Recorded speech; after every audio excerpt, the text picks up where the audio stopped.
There he is.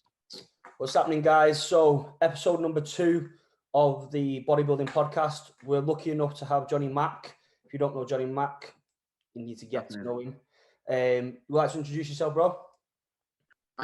So I'm Jonny Mack, competitive bodybuilder from the UK, based in Liverpool. I've just recently won the heavyweight division in the Two Bros bodybuilding event. Yeah, there we are. How long have you been competing for, mate? You froze there. 1 second, there he is, back in the room. Good. Right. So I have been competing. You've gone off. What's that, bro? We need to. Is that that's my Wi-Fi. Yours? I think my Wi-Fi's full. Is it working? Oh yeah, we're on now. Do we need to restart, or should we just roll with it? I'll just carry on. I'll just edit it out. Right. So I have been competing for maybe 4 or 5 years. Done a little bit in a few fitness classes. Not really had the best success with that. I don't think it's where I sat right. Come away and built a bodybuilding physique, but and actually ended up competing as a muscle model for PTA a few years ago. And they moved me up. They're like, "No, you don't look right there, mate. So have a go at the men's bodybuilding." And then from there, a bit of a competitive season as a bodybuilder novice, which sort of eventuated me competing in Mr. Universe. And I took 5th, which for me was brilliant at the time. I was buzzing with that one. And I just come away from there, a bit of time away again, and some more time again. And then this is where we are now. So you went from being a bit of a blunder in between. I competed as a light heavyweight. Yeah, I was going to get onto that like further down the line. So you competed as like a fitness model, and then obviously the guys and the judges said you don't suit that category, you're too big. And then you then did you go away after that, or did you go straight into the bodybuilding straight away? I say that. So you broke up a little bit, but oh, sorry. I sort of got the gist of the question.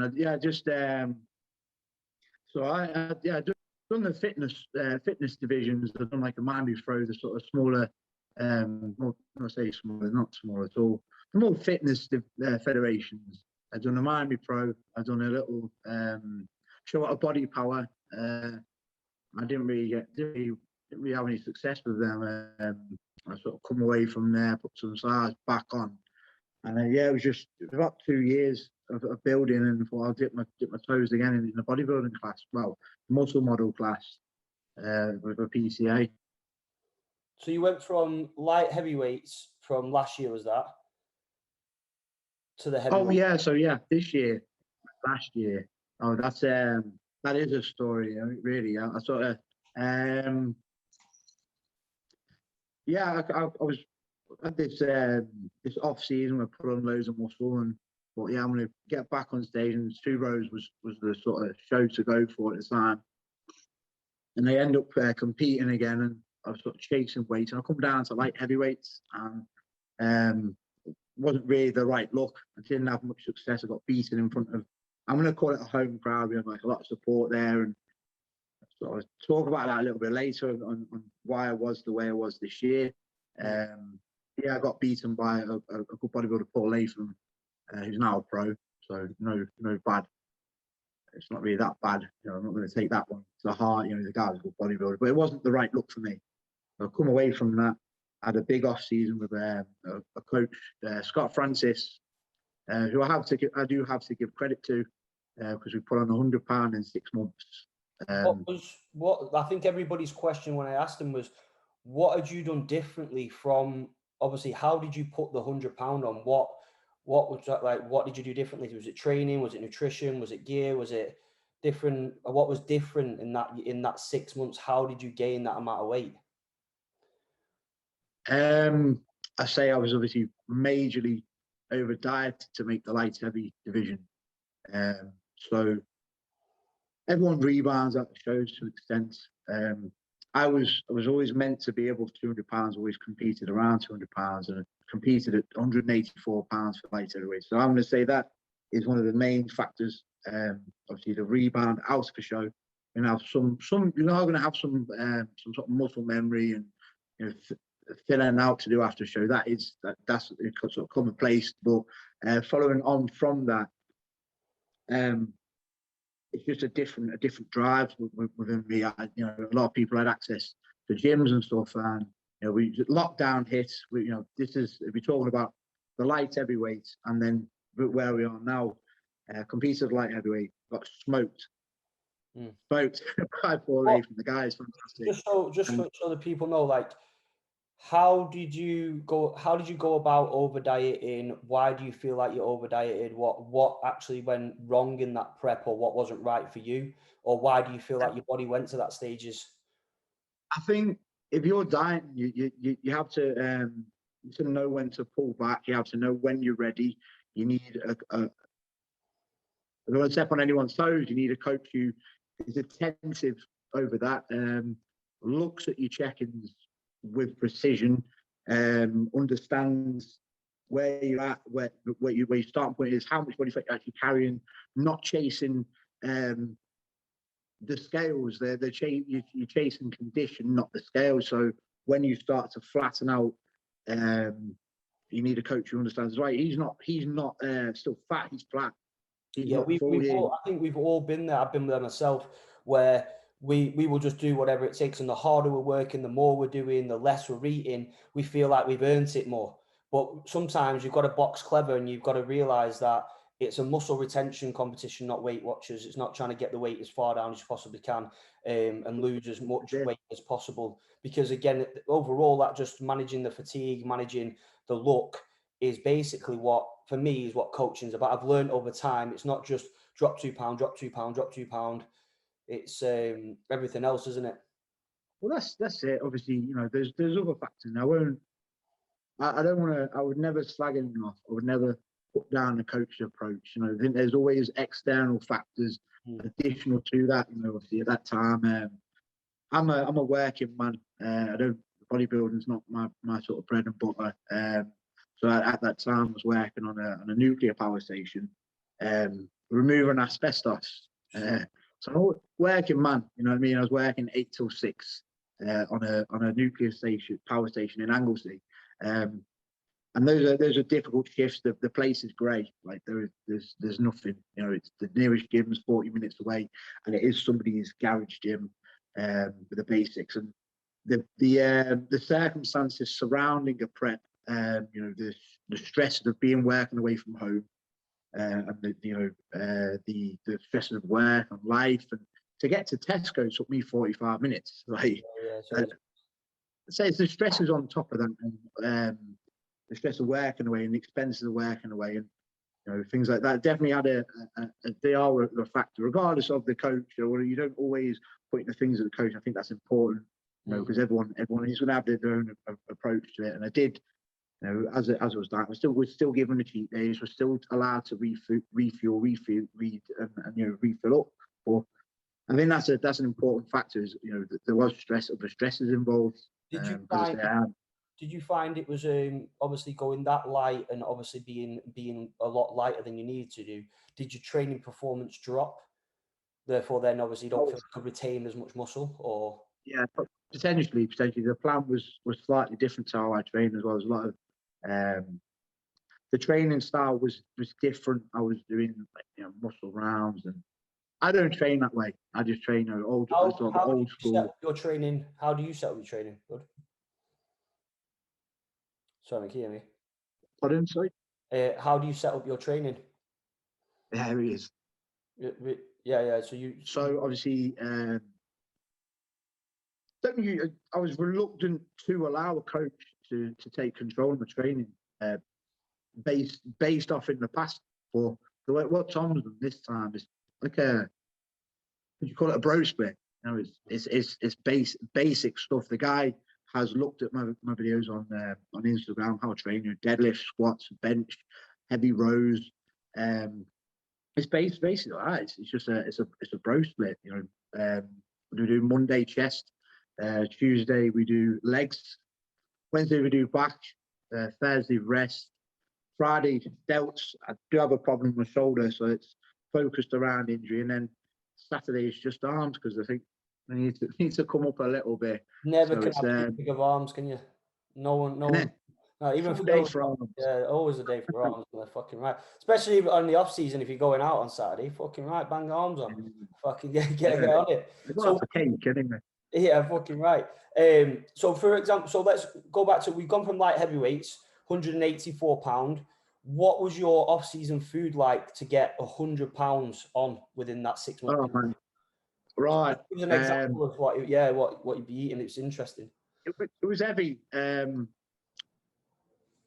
think Scott gave me the outline. It was sort of, eggs on toast, and then basically 5 or 6 meals of chicken and potato.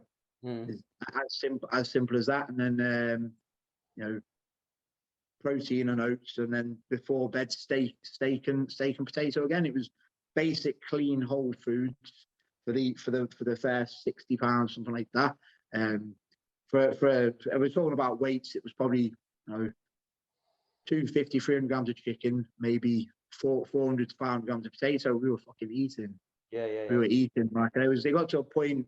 I always tell people this. Missus probably don't like it, but you got your missus at the end of the table in a new set saying, "Come to bed." Yeah. And I'm still there. Eating my steak. I'm like, it's hard. Yeah, it's difficult because you've got to, you're balancing that, isn't it, as well as and also I find anyway in the off season when I'm pushing my food that high, I'm just lethargic as fuck. I've got no energy. I'm just everything, and I find as well everything's on a time, because if you're an hour behind schedule or 2 hours behind schedule, you've missed the fucking meal, and you're up till 2 to eat or 1 to eat, and then trying to get up early to eat again. It's in the off season is harder than prep sometimes. Mate, this is a thing I've been trying to tell people around me. What you put in off season is what you show on the day.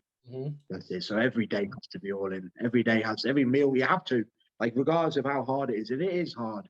The meals are hard to get in, but I remember there's times when, like, Scott he'd ring me midday or so after 4 or 5 meals. What's your weight? And your weight's like not heavy enough. You need to go and have a burger and fries, and that would happen 2 or 3 times a week. You would push.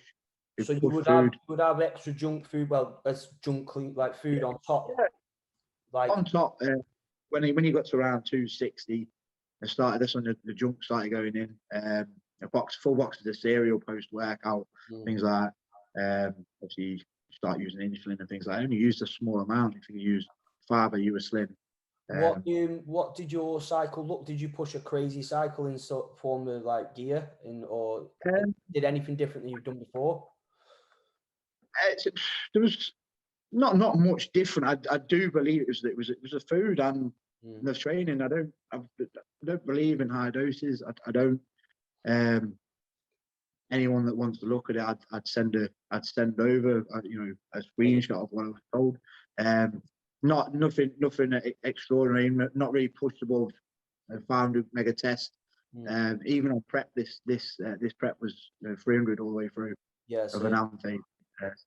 I've found over the years as well, though, like what's happened with myself is I've realized that it's more about being able to be consistent with it, and it's a balancing act of all of it. It's using the anabolics to get the response you want, but that then not pushing them too much so you can still have an appetite to eat, not overeating so much that you can't train and you're fucking lethargic. It's almost a juggling act of all three. And when you get them in balance, then you fucking skyrocket. But it's about precisely doing these things, not just throwing it. I've done it in the past, throw the kitchen sink at it. I'm going to do 6,000 calories. I'm going to train every day. I'm going to use this amount of gear. And all that happens, you just get burnt out, or one knocks the other, and it doesn't happen. You know what I mean? You cannot preempt your cycle. You can't sit down from day one and plan out a 10 to 12 week cycle or diet. It's all reactive. So 100% agree. My cycle could change midweek. Yeah, it could change at any point. Yeah. Depending on the look. How have you found in the prep dropping your test down? How did you find that? Good.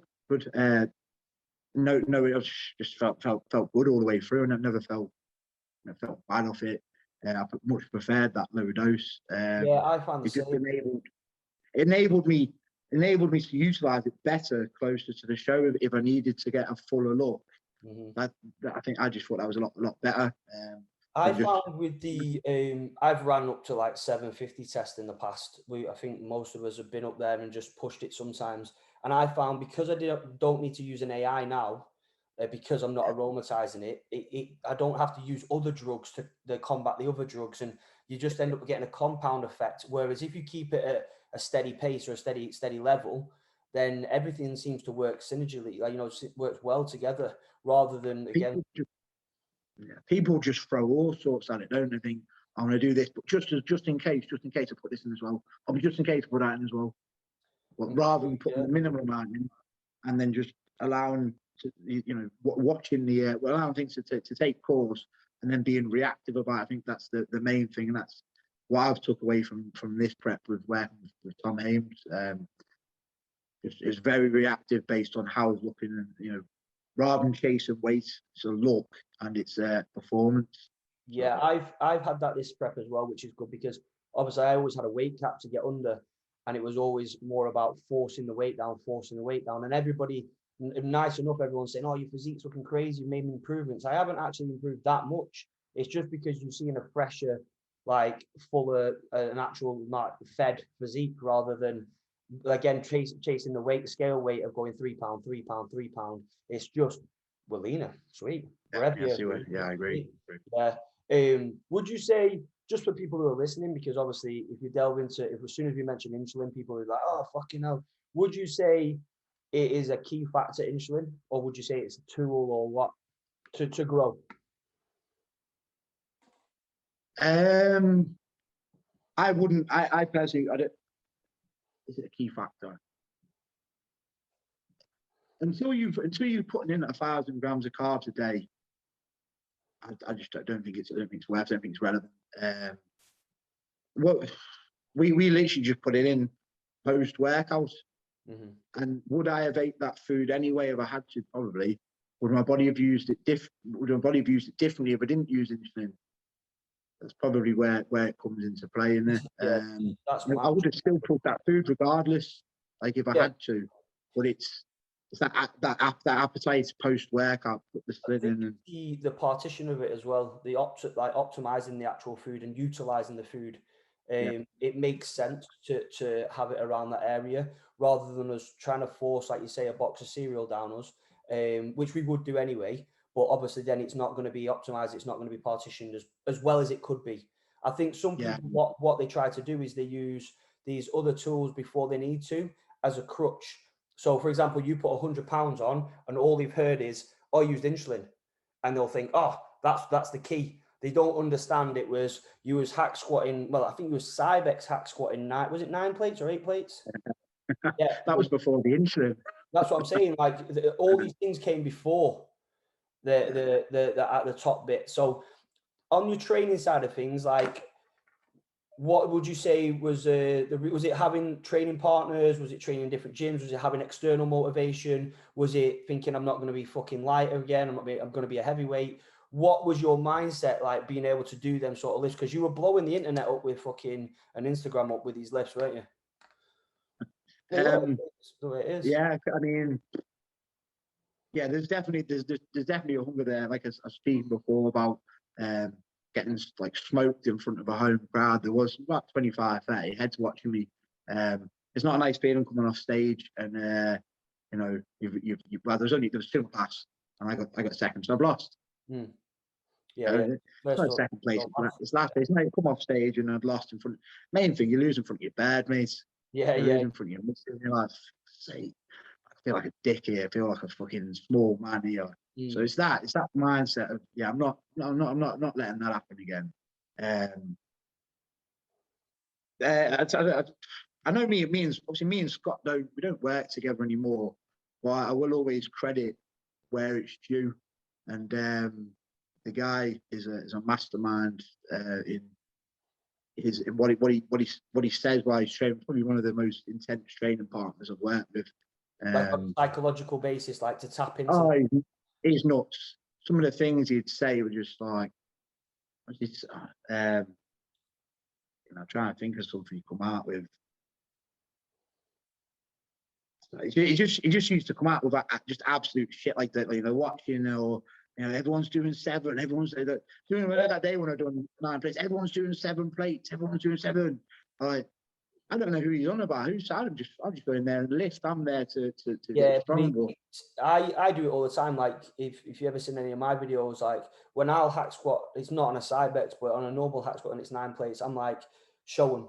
And I don't know the fuck I'm showing, but I'm showing someone. You know, anyone who's ever said that I fucking wouldn't do it, or like you say, I visualize like that feeling of being beat.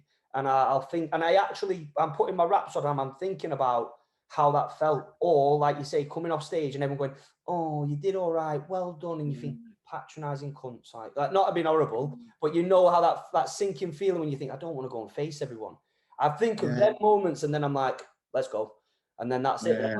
There, but there's certain things that there's certain trigger points, and he definitely did tap into some dark places when he was when I was training with him. Do you think it's necessary to do that? I do. Yeah. Oh yeah, 100%. That level, I think it has to be. I'm definitely, there's a balance to it. Like, I'm not gonna lie. There's some people who are like, "Oh, visualize your set before you get in," and you've already done it. There's some people who really do take it to an extreme. Like I don't take pre-workouts. I won't sit there like rocking back and forth between sets. I'll still have my chat and stuff, but there's a minute before a set where I just snap and I'm in. Like then it's all in. There's no fucking. I'll laugh and a joke in between sets, and but when it's time, I just switch on. There's that side of it as well. I think your intensity has to be within the set. Like yeah. You think I don't linger the end. I think over the time now, from obviously being bodybuilding that long, and before there was any social media, before everything was filmed, like I think sometimes it's a little bit of an act. They copy off the same thing as what they say in the same thing, or it doesn't come true, and you can see it because it's just an act. It's not actually. You're not an horrible cunt. You're not an animal. You're not a bit. You're just putting it on because you've seen it on Instagram. That's what you're meant to do for the set. Whereas, like for me, I've been doing that. Like you remember at John Bridges. I used to do that when I was like 19, 20, just because that's the way I was taught. Like that's the way you did it before anyone knew about fucking even knew me or knew anyone. Do you know what I mean? It was, but I think people are doing this as an act now, aren't they? Yeah, they do, but the physique will then speak, speak for that. So moving on to that, bro. So why was you so elusive the whole prep? What made you not post anything, not just go into the shadows and so on? I did not. I think there's always an expectancy if you're throwing it in people's faces and you say, I'm going to do this, I'm going to do that. You definitely put a certain amount of pressure on yourself. There's that. Few aspects to it. Obviously, the pressure, didn't really want any external pressure. Didn't want to be in the gym. How's your prep going? How you looking? How you feeling? Where's your food at? All the 100 questions you get asked on prep. So there's that. Didn't want any pressure. So that's the first one. The second, didn't want people to know what I was doing. I didn't. There's a few feelers that were put out. People did sort of know I was competing, but I didn't want people to know what division I was going to be because everyone knew I was 280 or whatever before. They want people to know what class I was going to be in, or what weight was at, or how I looked. I sort of sat back, and I know who was doing what, and you get a feel for who's competing. And I was letting them set the pace, letting them talk. It is only amateur bodybuilding, but I'm very competitive with it. Hey, I always say this though, like my first show was still my Olympia, or like the Arnold's is now. Like the Arnold's doesn't feel any different to any other show. It's just another show that I'm fortunate enough to do, but it feels like my first show because it's like every show is your biggest show. Do you know what I mean? It is. Yeah, every show is your biggest show because it has to be all or nothing, innit? How did you find? Did it help you? Obviously, see, for me personally, I'm a bit opposite. So I put myself under that pressure, and I think I ain't gonna fail. Like, there's not a chance I'll say I'm gonna do X, Y, and Z and then not do it. Yeah, I might get beat, but if I say, oh, like for example, if I say I'm gonna be a professional bodybuilder, you better fucking believe I'll do it because I put myself in that position where if I don't, look a knobhead. But I do help you. I do envy because I'd love to be able to come off social media and not post and not because it does get on top sometimes, like in a sense of you just want to hide away. Did you find it helped you, or? Yeah, you know what? I have done it. I've done it the other way before, but I feel like this time it was different, and it did help. It enabled me to connect more with what I was doing and concentrate on the job at hand. Changed everything, and changed the gym that I trained at. I called my best friend one of my best friends who I trained with for a long time. I called him and said, "Look, I need you. Yeah. I need you to be here with me." He hadn't trained for over a year. He weighs about 11 and a half, 12 stone. Doesn't matter though, is it?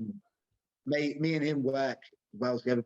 Me and him work better than me and Scott used to. The guy just connect really well. So, but yeah, it's just being able to, it did help me to be able to come away from the limelight, because I knew there would be some expectation. I think it did work, just because of the pressure. But on the flip side, I like the pressure, and I have had that before. Yeah, I think sometimes I put the pressure on myself because it forces me to do it, but I do understand like the pressure of obviously everybody talking about, and even down to people saying, it sounds weird, but when people say you look great on a check-in photo, you start thinking, I look shit, like just wait, like I'm gonna look better. And you have that external input that you don't really want. But obviously with what I do, you do a different business, but with what I do with business and sponsors and so on, I have to put. Yeah. So like now, 100%. yeah, but now it feels I'm a little bit different now because obviously now it's a pro debut. It's no real pressure because no one expects me to win. Whereas when I was trying to get my pro card, I just wanted to hide away because everyone's like, "You're gonna get your pro card," and then I didn't, and then it was like, "You're gonna get your pro card," and I didn't. I'm like, "Fucking hell!" Like I'm looking at like, what the fuck is going on here? Like, Yeah. do you know what I mean? And then everybody's like, "I thought you were gonna get it, mate," and you just don't want to hear it, or you just don't want people's input. You just want to just get on, crack on. But like now, I'm back to that where I don't have to. I don't feel any pressure at the minute. It's nice just to be. I don't even feel like I'm prepping as such because it's just like there's no big like cloud over me being like, "Oh, when are you competing? When are you doing this?" They're just like, "Oh, are you doing a show?" Yeah. I'm like, "Yeah, it's super pro." It's out in the open in it as well. So it's good. Yeah, and I think like, I understand. go on. Sorry, mate. I would just definitely understand people like yourself who've got the presence already, and people have seen, you've seen what you're capable of, and they understand that. And understand the people who have businesses as well. It's a balance. Like this guys running businesses, and part of their prep is promoting what they're doing. Yeah. Like I understand that, and it's by them walking the talk, then that's very important for them. But obviously, I'm watching them, and they're setting the pace at the same time. So yeah, I bet that was good, man. I bet that was a good feeling because you can go in the gym and just be like, right, okay, and you can use that as motivation, can't you? You don't have to put anything out. Don't have to. Yeah, to be honest, I miss them prep days. I miss being able to just fucking be low key and just go under the radar and come fly. Like I bet it was a nice feeling. How did you keep like maintain your strength throughout this prep, or how was this prep any different food wise? Because you said obviously you've used less gear in this prep. Yeah. Was it totally different to what you've done before, or? So strength wise, it was so where the program was, this training program was put together by Tom, which is new to me. He obviously understands Tom Haynes. Evolution training, is it? Evolution training. Very good. Yeah, man. He's watched over me and he's prepped me and steered the wheel all the way through. Okay. So in terms of strength, obviously, my focus was always on them sort of big compound lifts, and you have to understand you still have to keep that sort of level of intensity and heavy lifts in. If that's what builds the muscle, keeps the muscle. So there's that to it. But he's obviously altered my training. So rather than doing deadlifts, do like a snatch grip, rack pull from well below the knees. So it's altering that. It was. So we managed to keep the strength by slightly altering the movement. So you're still hitting that sort of the same muscles, but not being a dickhead. Yeah, like, not because you're going to snap something off. Not accumulating fatigue and lowering the risk, basically. Yeah. Yeah. The food was pretty consistent. Pretty I think the food stayed around about the same throughout. I'd say the look was manipulated by the cardio steps, and you know the gear. So, but the thing is, like I do switch off and prep. A lot of it's a blur because I get the plan and I follow it, so I don't even question it. Don't look, oh well, you took 10 grams off here, and No. I just look at it. Okay, that's it. Okay, I look at the same. I don't even remember it. I don't remember. I get through. I have to check every day what's on my sheet because I do the same. don't look at it. Fucking shopping's a nightmare for me because I like people say you buy the same thing every day. I'm like, yeah, but I still got to check on what's my plan. I'm like, what? Because I just like, oh yeah, shit, I need that. Just switch off and follow it. Yeah, just I think switch that works. off and follow it. For me personally, it works best because then there's no think. That's what having a coach is about for me. There's no thinking. You're just executing the plan. And doing everything you need to do to execute that plan in the best of your, like, to the highest level. Do you know what I mean? Rather than you always get people as well. How many calories you're on? How many carbs you're on? Don't know. I could work it out. I'm not going to. Yeah. Well, hold on. You know what I mean? People always ask how many carbs. Was the food sources? I know because obviously Tom is of like I think. Well, I'm thinking he's of like the new generation as such of like not so old school. Like I've had old school coach in the past. Was the food sources old school as such, like chicken? I'd say it's a balance. There was a balance of it, and yeah, for just balance of it. What sort? How would the diet be set up? How did it look? Kind of like, can you remember? Yeah, just sort of sort of free meat and carb meals. Whether the meat, he did say that he wanted to keep the carb sources varied just to help with digestions, things like that. It was chicken, minced beef, protein powder for the carbs or for the protein sources, and then obviously towards the end it sort of changed with pasta, potatoes, and rice, and then obviously post workout seems to be the trend now. It's got cocoa pops, or cream of rice. It's pretty much like for like, new school, old school. The good whole foods, but then post workout digestible carbs that are going to sit well on the stomach.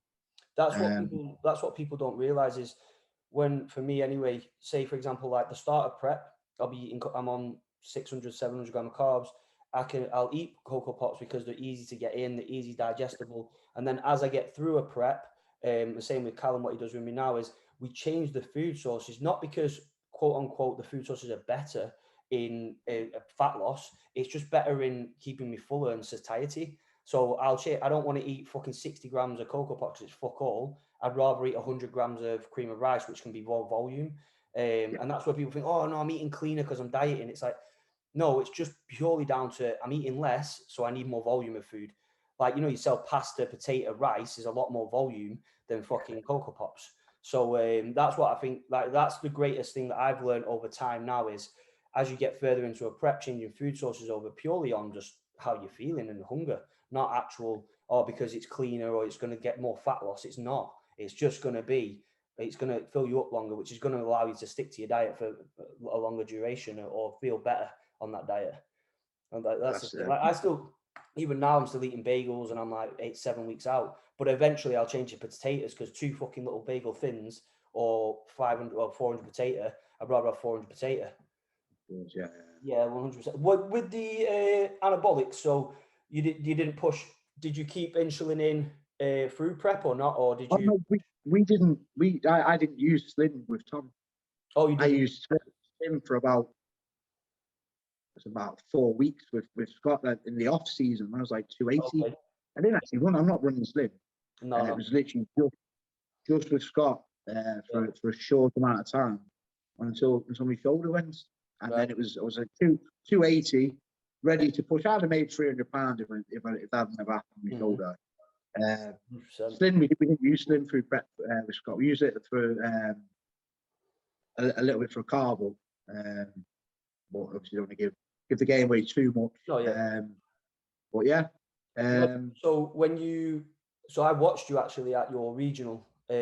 Just for people who don't know, so you won the heavyweight. Was it heavyweights you won, wasn't it? Yeah. Heavyweights at the regional, and you won the overall, didn't you? Yeah. And then you went into and won the British. So how did you feel going into that regional? Was you confident? Was you? I felt. No, open the door. Yeah.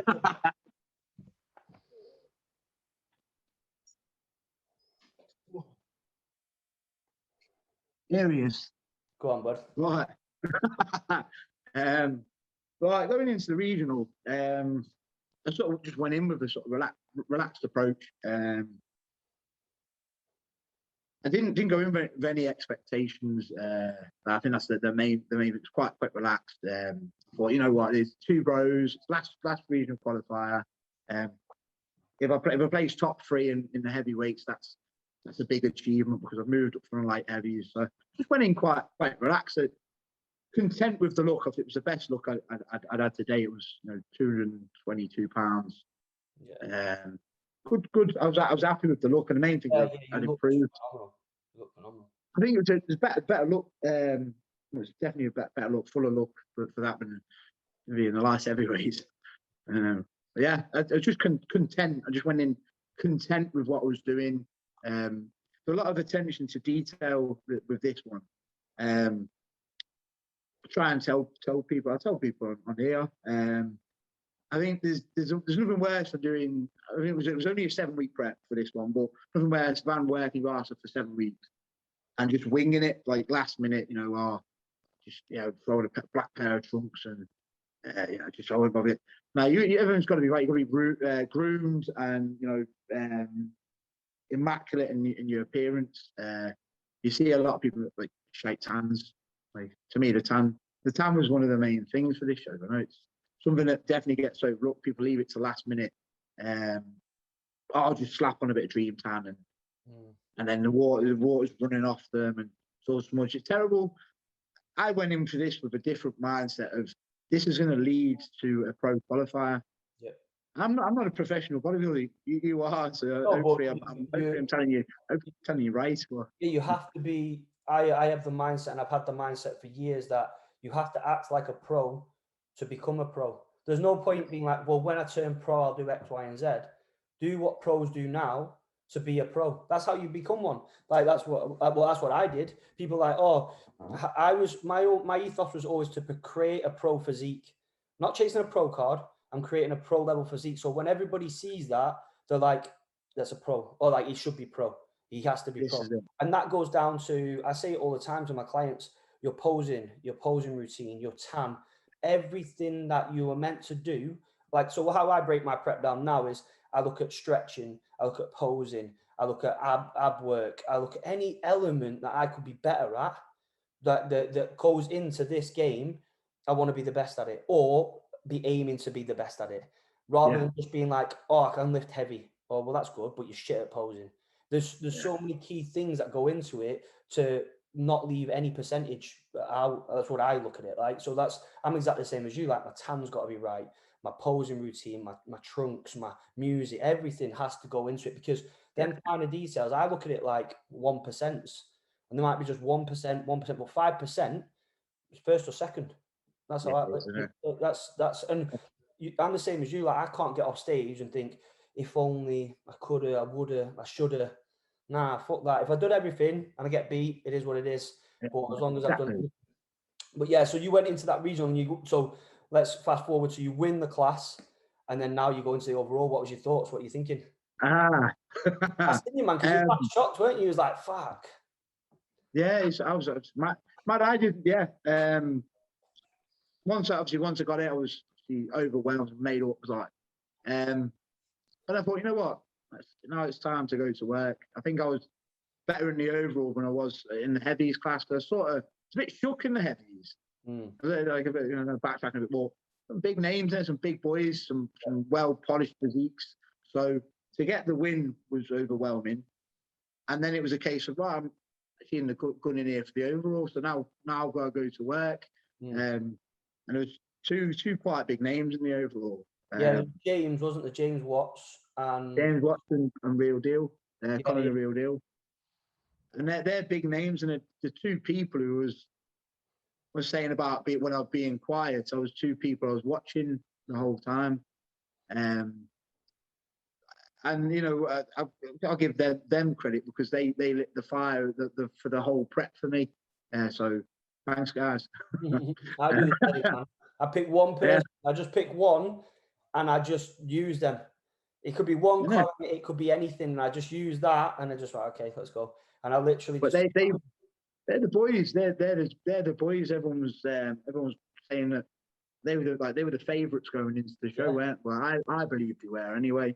Yeah. Are you worried about him? So no, I'll just turn up as me, and we'll do the tango. From a spectator's point of view, because I've seen the overall, honestly, that shone through. That actual, I'm here to win. I want to win this. Just down to like back shots, because back shots, people who have not competed or don't know, back shots are the hardest shots to hit, and this is where people fade. You know yourself. Yeah. We're going through rounds of posing, and that back shot, people just let it off a little bit. They don't hit it, and you didn't. Obviously, your back's a great shot, but you was, for me, one of the only ones that kept that intensity. And people don't understand that intensity of posing, but they kept that intensity or that level of fucking effort from the minute you started. So, and that, again, it wins the show. Clearly it wins the overall, because again, the James is very good and Connor's very good, and they've fucking won a lot of shows in the past. They've won Britishes after Britishes titles, but I think you just, again, like you say, you was just a little bit hungrier for it. You just wanted it a bit more. It was time to work, man. Like I say, you're right, man. It was good. And then they moved us around a little bit. So, I stayed where I was. I was like, okay, let's go then. Yeah, and then it just had from there. You just sort of you're just having fun with it then, and it sort of comes through with your posing. You pose a little bit better and maybe get a bit cheeky with it or whatever. Yeah, you get more confident, don't you? And it shows, and that obviously a great result with that, man. It was fun. I had fun with it. How did that help you? Very strong competitors. Yeah, it wasn't a week. Credit to them. It wasn't a week. They set the pace, and then we went home. It wasn't a weak lineup at all. It wasn't a weak lineup at all, where it's like you're beating multiple British champions. So did that help you then going into the British to give you the confidence to say, right, I'm at that standard. Let's fucking have it. Yeah, defo. There was a turning point in them 4 weeks where it sort of hit home that I could be in the runnings here. Like I always say you don't compete for the card. You don't. You are rewarded or awarded the card based on where you're at with your physique. It's not. You're not going down to compete. I'm just like, you're going for your pro card. I'm not going for my pro card. I'm going to be down to be judged against the best physiques in the UK to see if I am of the standard to move to the next level. People don't actually understand that you're not actually guaranteed your pro card. You're given it. You're actually given it because they have to say you're of standard. You have to be of where you got. It's not just you win the British or a pro qualifying, you get it. It's actually, I think it's Jim Mannion and the guys in the US who actually say, yes, you can have it, or no, you can't. So you're exactly right in what you're saying is people just think, oh, you win X, Y, and Z and you get a pro card. Nope. You have to have a pro-worthy physique to get a pro card. And that's, like you say, that's the best mindset to have to go in there, because then you're creating a look, you're creating that physique. You're not just trying to, I see people go into this country to that country to fucking skip these guys to go and just to try and get it.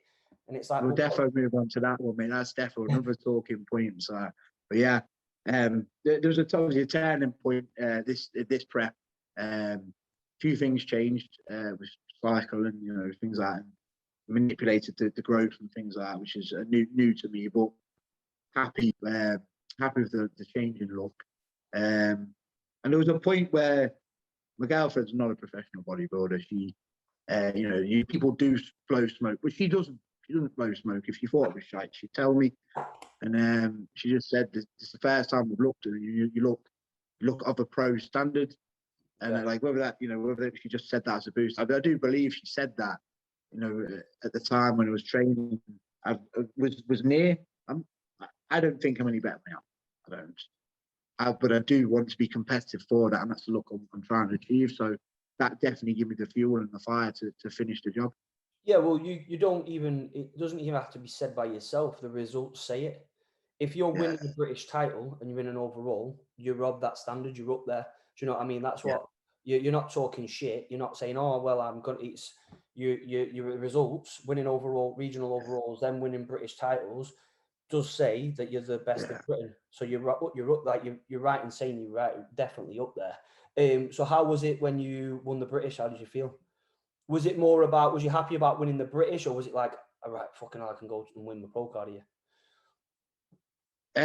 Again, I set my stall out. It said to Tom, if I get top 3, Yeah. if I get top 3, wow, like that'd be crazy. So just a buzz to win the heavyweight division was a big deal. So I was obviously buzzing for that. I know it's stupid. My sights was always on the super heavies. That, you know, even though I was happy to have won the heavyweights, the people that I was always watching was the supers, because I always knew if I was going to get to the overall, it was a be against. So yeah, buzzing to win it, but also with a keen eye towards the supers, seeing who's getting that placing. Mad result. I don't know how much we should delve into the results for the super heavyweights. What did you think of him? I can see why he was rewarded where he was. I've heard people's opinions. Yeah, I do have my own opinions, but I can see that he is a phenomenal athlete, a big guy, and regardless of his condition on the day or whatever everyone wants to say about that, he is an out of the box IFBB pro. So with the mindset that he's qualified for the Arnolds, if he now manipulates his look, I'm not a prep coach, I'm not a professional bodybuilder, but from my point of view, if he changes his look, comes in a bit sharper, he will be competitive in a professional lineup because of his size and muscularity. It was almost like, for me, it's looking at, he is a professional in a sense of muscle mass, size, and so on. The other guys, no offense to the other guys, they're not of that standard yet. They was better conditioned than him on the day. However, they'd have to have a year, 2 years to get to that pro standard. So it's kind of like, you can easily fix conditioning in 12 weeks or 10 weeks or 8 weeks, but you can't add that sort of maturity and look in 8 weeks. So that's where I feel like the judges have gone, well, actually, no, he's a professional if he nails it, but these guys are not. These guys are not actually professionals because they're not of that size yet. They could be great professionals eventually in a couple of years, but I think some people are of the mindset, which no one's right or wrong. Some people are the mindset is you win on the day. Whoever's the best on the day wins. But then there's some people the mindset of, like, when it comes down to a pro card, who is actually pro potential or who's actually pro. It's just, again, we're not judges, so we don't have a fucking say in it. We don't matter what we think. But exactly, I think that's the way it went, really, isn't it? That's the way. But in a sense of, like, with the super heavies for yourself, what are the plans now then? So you and Tom going back to the drawing board? Are you? Yeah, man. Yeah, definitely. Well, I say there's a difference between like saying and doing. I've sort of made the statement recently. Show me then. Yeah. But obviously, I'll put that up. Or you know, my plans are going to be 250 next year on stage. I'll be a super. Me and Tom was having a conversation actually before you came off stage. Well, I think you was off stage, but not back in like the cafe area. And we were saying, with your ability to push up, like, you've not had like you had a 6 months off season and put £100 on. So your ability to eat, train hard, push up, and be efficient, there's no reason, like, it's limitless, isn't it? Really? Do you know what I mean? Like, say £300. If you're 280 in 6 months from £184, and it was lockdown and so on, it's like, yeah, the sky's the fucking limit, really, isn't it? I mean, my body, it wants to grow. I can feel it. It's just, you know yourself in it when you come out of the show, you're just like hungry. To be honest, I'm having to hold back because I've got a holiday in Paphos. Oh, right. So you fucking so you start staying in condition for that. I need to, well, I'm gonna try to, man. I'm the same. I struggle. Like, I always just go straight to Ibiza after I've competed, but I say to myself, right, obviously I want to look good in Ibiza. I can't do it. I struggle to stay on, like, prep, fucking 100%. For holiday, I'm like, I'll just have a fucking cookie, or I'll have a extra this. Like, after a show, it's been hard. It's been hard, mate. It's, you know, I had a little rebound to put on 8 pounds up. Yeah, fucking, £8. that's nothing, is it? I've We done, know that, mate, but yeah, tell I've done somebody 20 else that, like, pounds a week. £8.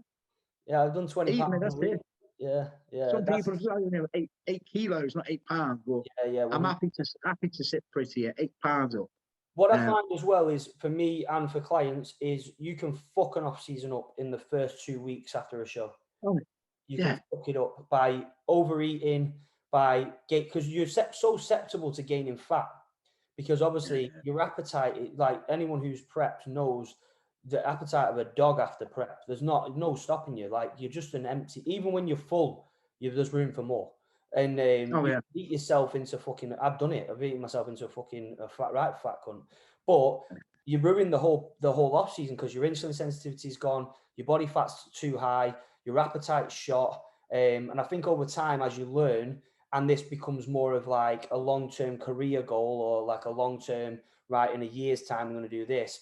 It's not about, I always say to clients, if we can keep our appetite as high as possible for as long as possible, we're fucking winning. Do you know what I mean? Like you say, Pretty yeah, easy work then, isn't it? yeah, you put Yeah. in 500 gram of carbs in after a show, it might be 1,000 calories extra what you're on, but you're still just burning through them. But then 50 gram of carbs, 50 gram of carbs. And before you know it, you're on 800 gram of carbs, still lean. That's in a This very is good a spot, isn't it? perfect position. So probably really a blessing that I've got this already. Yeah. But yeah, defo is. I mean, I'm itching to grow, and if I can not be a complete dickhead on my food for now, and you know, go away, lean, come back, and get straight back on this off season, I'll be. It's mate, I'm excited, man. It's exciting time. Every time you come off the back of a show as well, it's basically it. You either have, some people have an anti-climax, I find. They go, oh, I'll do a show, and then they don't have any purpose.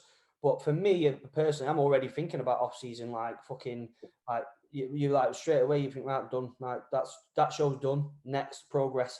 I think as well, as you're coming down, you're seeing as the fat comes away, you're seeing improvements that need to be made, aren't you? Yeah. So obviously, I'm coming down. I'm like, well, arms aren't really where they need to be. There's something to move, you know, look at next off season, or you know, the hamstrings need to come up, or something's not quite right. You know, needs to be fuller in the chest. As you're coming down, you are identifying improvements to be made. Next off season. So yeah, definitely. I think what I personally do is I just, the show day's a show day, but for me, it's more about the process and making progress. I just love making progress. So like you say, when I'm dieting down, I almost kind of, like you say, blank out what I'm actually doing and what I'm actually going through, and start thinking about what I can be doing. Do you know, rather than being like, if I concentrate on what I was doing, I'd probably give up. That is fucking stupid. So I just end up it was an old school bodybuilder called Paul George. I don't know if you remember him. He used to have a gym in Manchester, and he said to me one time, he was like, yeah, he does the same thing. He thinks about the off season, the future, because if he actually stopped and thought about what he was doing, he'd be like, I'm a fucking idiot. He was like, I just live like, oh, when I finish prep, because it'll just keep him going, rather than him like on what he's doing. He's like, because if I thought about it, I'd fucking stop because it's stupid. But yeah, you got to think of the finish line. You know, the finish line, and then it's all about the progress. I think some people, not to slate people, but they think too much about the show and what the show, putting shit in the bio and fucking this, that, and this. They're too bothered about that rather than the physique. You know that, man. Yeah, that's the thing as well. Like, so are you still working now, or what are you doing now? I've moved into coaching full time now. Oh, brilliant! How are you finding that? Really good. I mainly lifestyle clients. Yeah. Because I feel like I can offer more to somebody who's fresh faced, and yeah, it's just I like giving back. I like giving back to people. I like seeing somebody who doesn't really know much about it. Most bodybuilders know how to lose weight, and you give them a plan, they'll question it, ask 100 questions about it. But I don't believe that should be the case. Bodybuilding, as your plan, do it. Don't ask if you can change this for that, this for that, this for that. Why are you doing this? Can we add that? Can we add this? When's this going in? It's just it's very complicated. But at the same time, I do have some good bodybuilding clients. I've got a couple. Well, I like competing next week for the IBFA, and I've got a junior doing BMBF. Oh, so Yeah, it's good. Yeah, It's going to be nice. It'd be nice to see how they do. I am quietly confident in what they've achieved so far, but that's it's going to be a different process. I know you've obviously done it 100 times, but for me, it's going to be different for me on stage. It's going to be interesting. yeah. I'll probably cry. Yeah, it's very much. It's even still now. It's really rewarding to you because we know how much you invest in yourself into a prep. You know you can empathize with that person of how much they're putting in, and you know how much you respect Tom and what he says and what he does, and how grateful you are for his like input. So then now you're the guy who is Tom, and you're the guy who, and it's so humbling because you see people like thank you so much, and as you do it over and over again you just because it sometimes it becomes like well, it's your job, so you're just doing it. But again, sometimes I have to check myself and be like, I am very, very fortunate to be in this position to be able to help people achieve these goals because it's to be that guy. Because sometimes you get, for me personally, I get like you say, a lot of people asking you questions, a lot of people wanting information and so on, and you think, why the fuck am I like, Jesus, just give me a break. But you're the go-to guy for a reason, and there's no point having that knowledge, and there's no point knowing what you know and learning it, and to not pass it on to people. So, Yeah, like no, now, definitely, I see that. yeah, you'll I find that see now, that. like where when you're prepping people and stuff, it just becomes it's just such a rewarding job. Like it never It ends, is it never stops, but it's so rewarding. Like Tom will have been probably as excited as you was for the shows. unreal. This is one thing that about Tom. I watched back of he put a video on YouTube for the whole day. Obviously had me and he had a girl competing as well. And Well, didn't she? just watching, obviously you don't see all this. You don't see behind the scenes. You're on stage. You don't see their reaction or anything like that. But he looks so happy. When I took the win, and just it gave me so much more confidence in him and more respect to him to see how invested he was, and that's magic. I think he actually cried when his girl won. He cried, and that's unreal. That's unreal. Because as well though, like you'll have the same with you guys who are competing the weekend. You've been invested in them people for fucking 12 months or 6 months or whatever the time period. You've been with them on the prep, doing the prep, helping them with the prep. So realistically, you're in the prep as well. So you feel like I get more nervous other people competing than I'm competing because I'm like, I am. bad. You know what I mean? But it's good that you've gone to coaching because, like you say, the proof's in the pudding. You've done it. You live and breathe it. I think that's one thing that people forget. When you live and breathe this, you hold yourself to a certain standard, which holds everybody else to a certain standard. Yeah. You know what Definitely. I mean? Like they then have to. Well, I always say to my clients, like they might be like, "Oh, I'm hungry. Yeah, me too. Oh, this cardio's hard," and I'll just send them a picture. Yeah, me too. Like they're like, Exactly. "Oh, I'm doing 40 minutes cardio." I'm like, "Yeah, I'm doing 2 hours. Sweet." Like there's nothing you'll be doing that I've not done. Do you know what I mean? So it's like when I ask you or ask you to do something, it's because it's not that I've never done it before, done it myself. Exactly. I think that holds your clients to accountability. How long have you been coaching now for then? So I've dipped into it like over the years, maybe 2 or 3 years, but I would say I started last lockdown, like I started promoting it, but putting it out there. I do offer coaching. Yeah. I'd say the start of the first ever lockdown, and then just sort of started out with lifestyle clients, and you do a few sort of transformations, and you help people on the way, and it sort of pushes on from there. But yeah, it is good. Yeah. There is something about seeing people achieve the goals that just it feels rewarding, man. Yeah. It's a nice feeling. It's more than just money. It's not a job. I always say it's not even a job. Like I did coaching before it was a job. I did coaching before I got paid for it. It just turns out now because obviously it takes time. You have to be. I can't live for free, so it has to be paid for it. But again, it's if you do something that you would do for not being paid or like do for free, then it's a very fucking good job. With the so now like if you was younger going back, what would you tell yourself? What advice would you give yourself as a younger bodybuilder?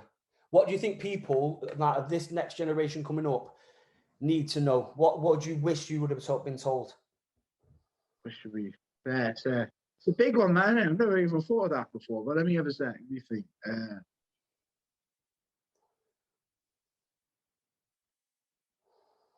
I would get a plan. Write a plan. Whatever the plan is, whatever food plan, whatever training plan, and stick with it. Stick with it. And change everything every week. Don't add things in. Don't overcomplicate things. Start with the basics and nail the basics. Nail the movements. Rather than thinking things like nail the movements. Nail the foundations. Get the foundations right. In terms of training. Nail your nutrition. Keep things consistent.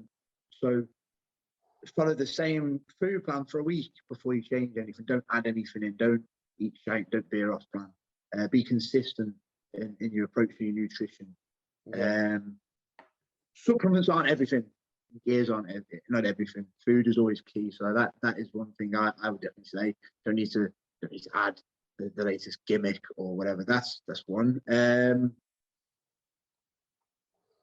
Hold off for as long as you can before touching any performance enhancing drugs. Yeah, 100%. Which I did anyway, but that's something that I would say to people. I was natural for maybe nine years.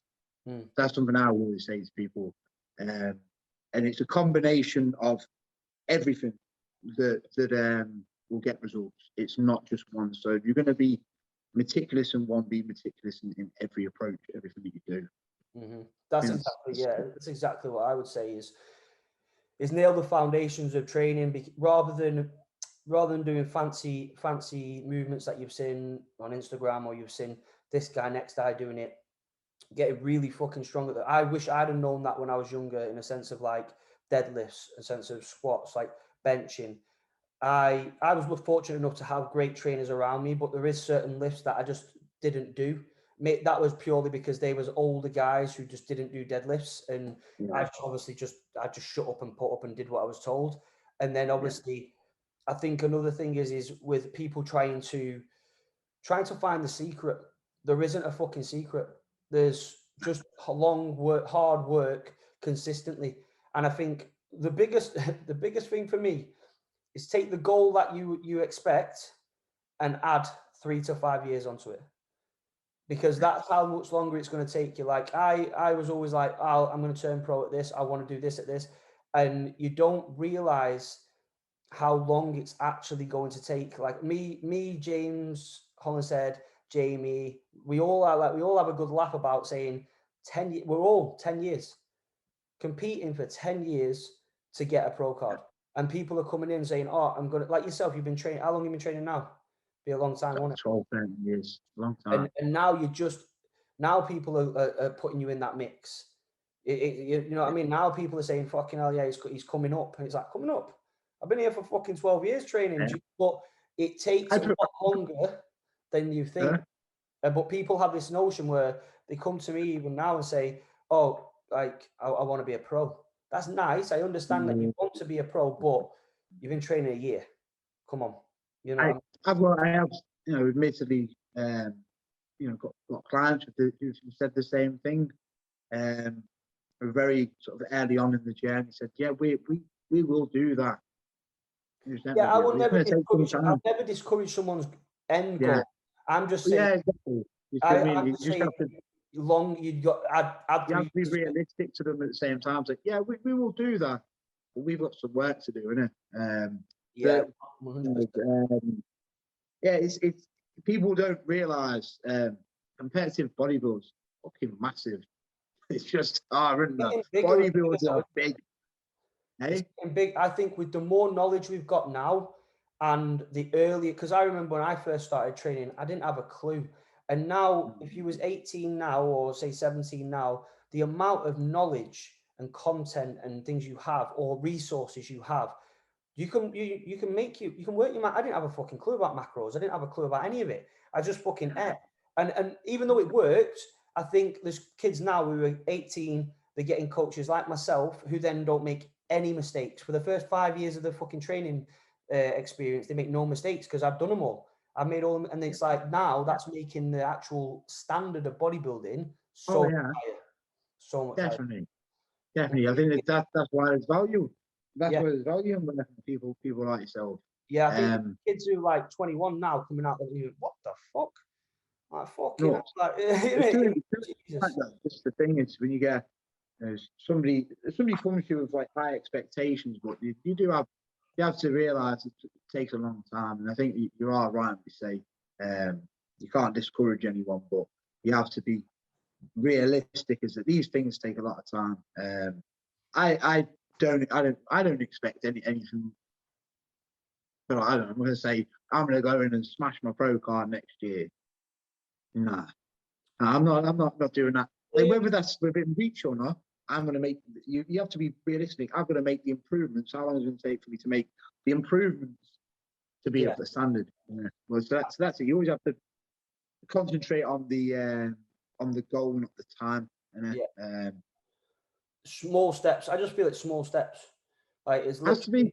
yeah. You literally have to tick it off in a sense of like with the industry, the current industry. If you could change 2 things, what would you change about it? If you go to radical 2 things, like fuck it off, just get rid of it.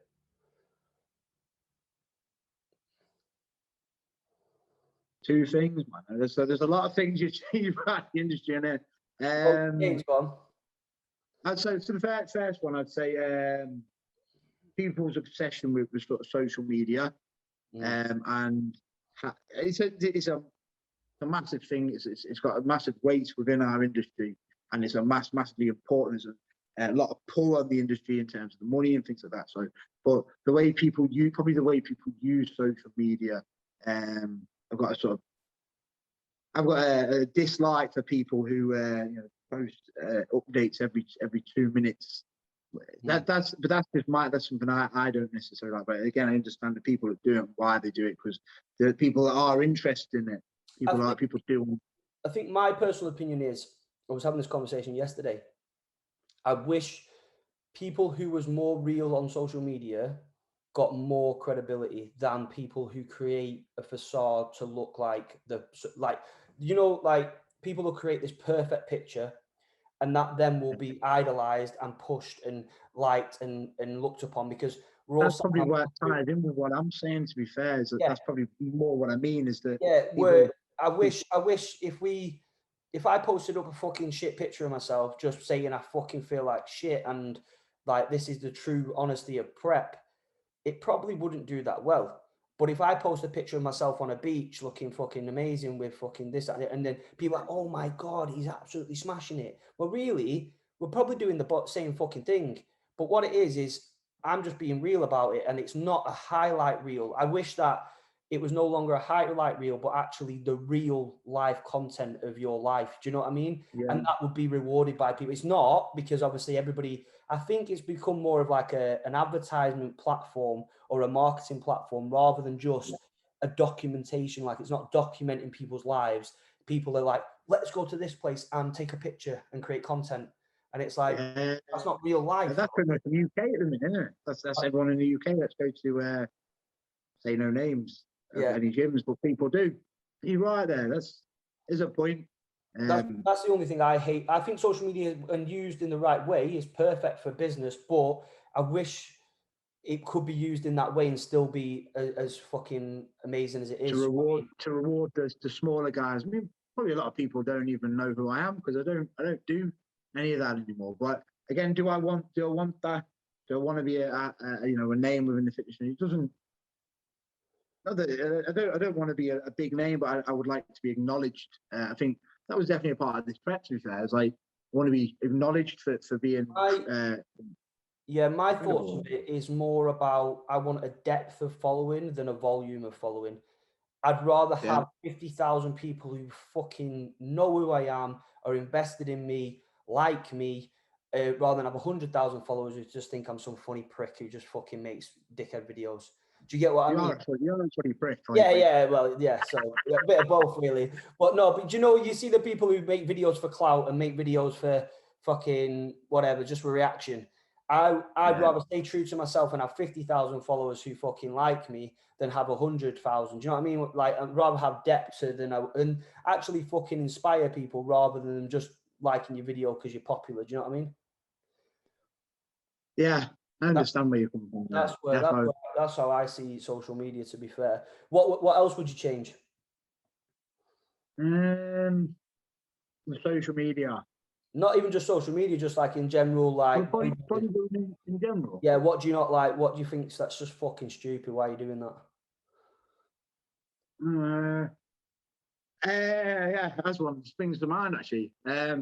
Training methods that I see that have becoming increasingly popular. Yeah. With bands and things like that. That's just one thing that would come to mind is people overcomplicating movements, adding bands, changing a hack squat that's meant to just be a hack squat into a V squat by putting a pad behind the back or behind the neck and then putting a band around it so it's easier at the bottom. Or that's probably one thing that I would change. But then that's not for me to say. It's not for me to comment on how people train, how people manipulate the movements. It is more regarding because it's none of my business what people do or how people utilize or optimize the training. I would put an end to facts. That's exactly what I was about to say. I would put an end to. I use bands and I feel they have their place, but I hate the fact where people will do it because it's in the next person. They don't know why they're doing it. They just he puts a band on it, so I'm going to put a band on it. I'm going to video it, and I'm going to say accuracy, this, that, and the other because he says it, and that's what I hate about it. Not because it's the bands are shit, because the bands for me in certain aspects, they have the place because it's just biomechanics, it's just training methods. But I don't like how rigid the people have become with things. It has to be this way. That's wrong. That's right. This way. And it almost gives people this fucking superior feeling of like an arrogance because they fucking use bands. Yeah, well, actually talk and this and that and fucking just but you're not doing 9 plates, are you? You're fucking doing 3, so shut up. Like I done 9 plates, no bands. Yeah, that's what I mean. Is when you it doesn't matter if you say you use bands. If you say for example, you want to keep the strength curve at the same fucking torque of X, Y, and Z, whatever. But it's these guys who don't warrant using them that are using them that I fucking can't stand. You got to play it aside. You got to play it aside on the Smith machine or something. Why are you doing that for? Yeah, like why are you using a band? Because you're still 11 stone. Like get a fucking free weight bar, like and fucking train. Like again, I think the only good thing that's come out of lockdown is everybody's had to learn to train again.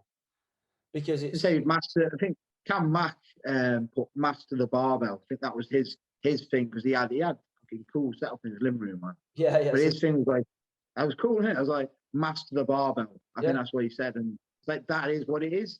Yeah, like 100%. All their movements that build a good, solid, thick physique, bench, barbell row, RDL, squat, overhead press. These big barbell movements. Get to say our standard or our level or a high competitive level that you now, for example, like yourself, you're thinking, I might have a shoulder niggle, I might need bigger arms, I might have to think, I've done this for 12 years, I might have to think of a different way to stimulate muscle. I think it's only then that these techniques and these things can come into play. I think people are putting it before building the muscle.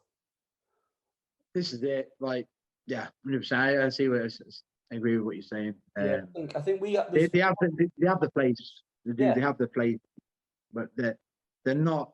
Let's say they're a bit of a gimmick and not like a fashion or like a fad. So get strong first, and then, or if you have got like an injury, then they're used for. I've just seen some shockers. That's why I say. I've seen some. I think would be fucking Vibrams. I can't stand Vibrams. Can't stand. You wear on glasses as well. Hey. Do you wear orange glasses as well? Oh, that's another thing I can't fucking A stand. nose strip. Them things, like, I don't give a fuck how much more they make it up to. Like, I'm a lad's lad. I'm one of the boys, and my missus, if I put them, they're like cock blockers. They're not fucking blue light blockers. They're fucking cock blockers. Because for me, I can't sit there at night and fucking put the glasses on. My missus is like, what are you doing? Take them fucking. Literally, she'd possibly sew her vagina up as we sat there if I put them on. And then Vibrams, I just couldn't walk around in them because I just feel like a twat. And I just can't do it. It's me. That's me personally. Like, and anyone. You know what? I don't even like them. What they call otter mix. But even somebody like them, I don't particularly like them. I think they're another. They were probably before these. I think it just screams out. Look at me. I'm a bodybuilder. I'm a bodybuilder. Like, if you're a bodybuilder, people know. You don't have to. No, I wear. What do you wear to train in? Shoes? Legs, I wear like Converse.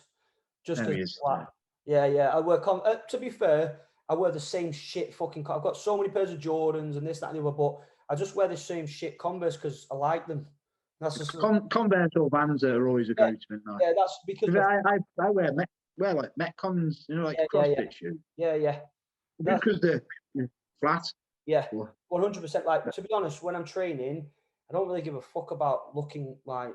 I don't want to look like a fucking scruff, but I've got a weird thing about wearing certain things for certain training days, which is really strange. So I just like certain shorts and I have to wear the certain type of shit. Like, if I'm doing arms, it's the only time I'll really wear a vest and people think, oh, it's because you train arms. It's because my arms are shit.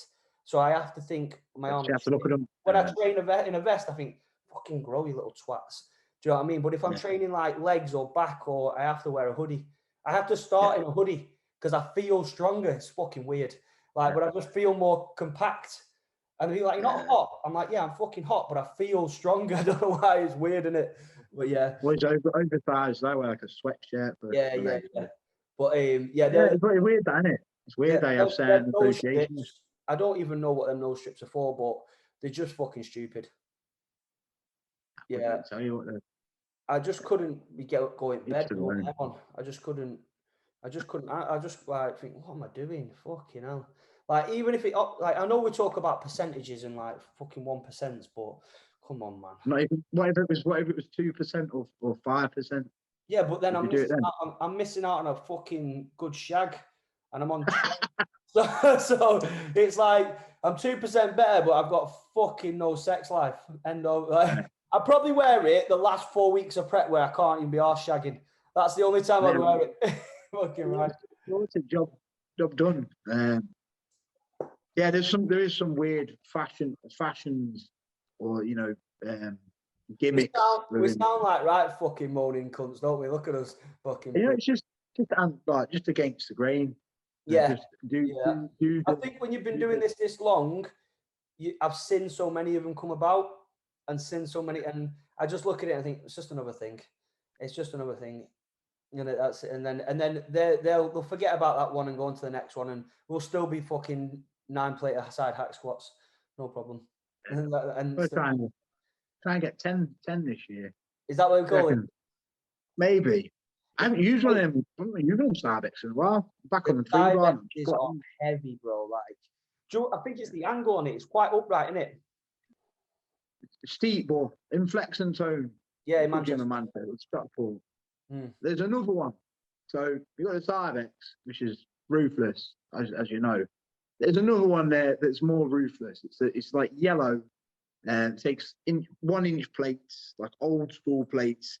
It's got like a wooden footboard, and I swear it's on like skateboard wheels. I've seen it. I have seen it. That's even worse than the Saudi. Go and do 9 plates on that. I reckon that's what you want to use, but that's even worse than your knees. What's your deadlift up to? You get quite a heavy deadlift, don't you, as well? I've done 340. So I think that was like a double. 300 like my show. Pardon? Where are you training at now? I'm in training station in Liverpool, Wavertree. Is that where Marcel trains? Yeah. Yeah, Marcel. Different. Yeah, Marcel. No. Marcel's hot prospect. Yeah, he's going to be sick. Definitely up there. He's good. Potential Good man. crazy. just very well-rounded physique, very complete. 2-1-2 all day. Yeah, it's just a matter of time. Just a matter of time. That's it with these. So yeah, it's good gym there. Well supported. Everything in there is well maintained. It's got everything connects right. So they're not just like. I don't, you get a machine, mate. There's 100 different chest press machines or 100 different leg extension machines, but everything, the one they have, just connects right. I always remember that with you probably never been to Ant Bales' Max Muscle, and it was a small gym, but he made it for himself before he had Ultraflex Durham, and every bit of kit was just right.